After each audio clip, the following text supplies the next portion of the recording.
आसनसोल और निगम बोर्ड बैठक में भ्रष्टाचार के मोर्चे पर अपने ही बोर्ड को घेरा तृणमूल पार्षद ने आरएसपी पार्किंग की मांगी जांच।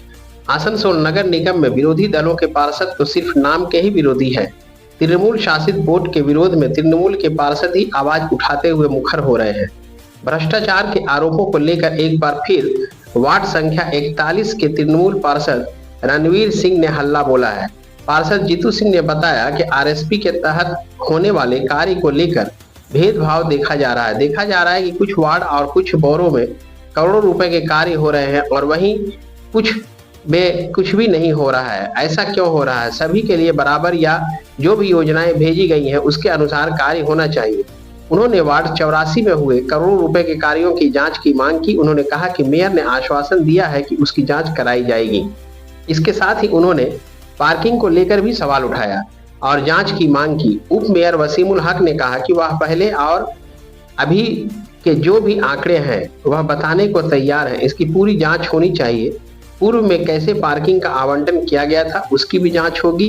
कैसे लाखों रुपए की जगह कौड़ियों के भाव में पार्किंग दिए गए इसकी भी जांच होगी और जो लोग भी दोषी पाए जाएंगे उसके खिलाफ कानूनी कार्रवाई की जाएगी।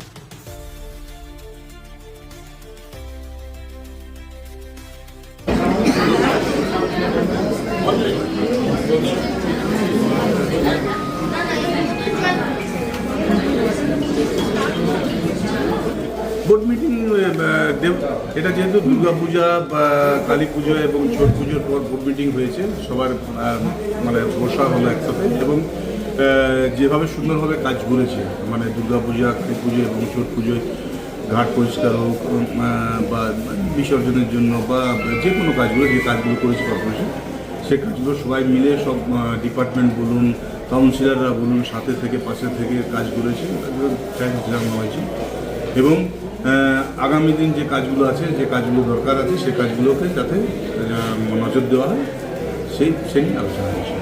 নতুন কিছু বিষয় নিয়ে চর্চা, নতুন কিছু না, নতুন কিছু বিষয় না, যা ডেভেলপমেন্ট, যদি রাস্তা ফাস্তা যা থাকে বা জলের 2-3 জায়গায় একটু অসুবিধা আছে, যেমন পিএইচই লাইন আছে আমাদের রানীগঞ্জের আমাদের মঙ্গলপুর সাইডটাতে, জামুরিয়ারটাতে, তো ওইগুলো যাতে কর্পোরেশন থেকে আরও ট্যাঙ্কার বাড়ানো যায় তার অ্যারেঞ্জমেন্টের জন্য বলা হয়েছে।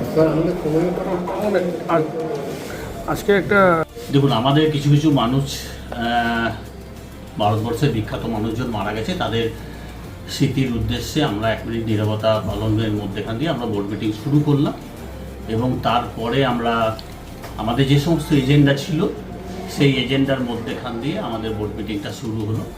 ডেভেলপমেন্টের এজেন্ডা ছিল, পরবর্তীকালে কোন কোন জায়গাগুলো আমরা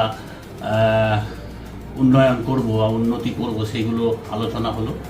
আমার পাড়া আমার সমাধান, যেটা মমতা ব্যানার্জির স্কিম, সেই স্কিমের আমাদের যে টেন্ডারগুলো রয়েছে সেই টেন্ডারগুলো যাতে তাড়াতাড়ি ম্যাচিউর করে কাজ শুরু করে দেওয়া যায় সেই ব্যাপারেও আমাদের বিস্তারিতভাবে আলোচনা আমরা করলাম এবং আমাদের তার টাকাও চলে এসেছে। 156টা কাজের তার টাকাও চলে এসেছে। আমরা সেই কাজগুলো যাতে তাড়াতাড়ি আমরা শুরু করে শহরটাকে সুন্দর করতে পারি সেই ব্যাপারে কাউন্সিলরদের নির্দেশও দেওয়া হলো। কিছু কিছু অসহযোগিতার আমাদের কাছে অভিযোগ এসেছিল, আমরা তার বিরুদ্ধে ব্যবস্থা গ্রহণের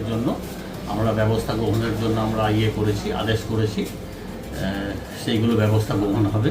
কিছু অনিয়মেরও ব্যাপার আছে, সেই অনিয়মগুলো যাতে সুদের নেওয়া যায় সেগুলো আমরা আদেশ করেছি। আমাদের মেয়র সাহেব সেগুলো খুব কড়া ভাষায় করেছেন, নির্দেশ দিয়েছেন।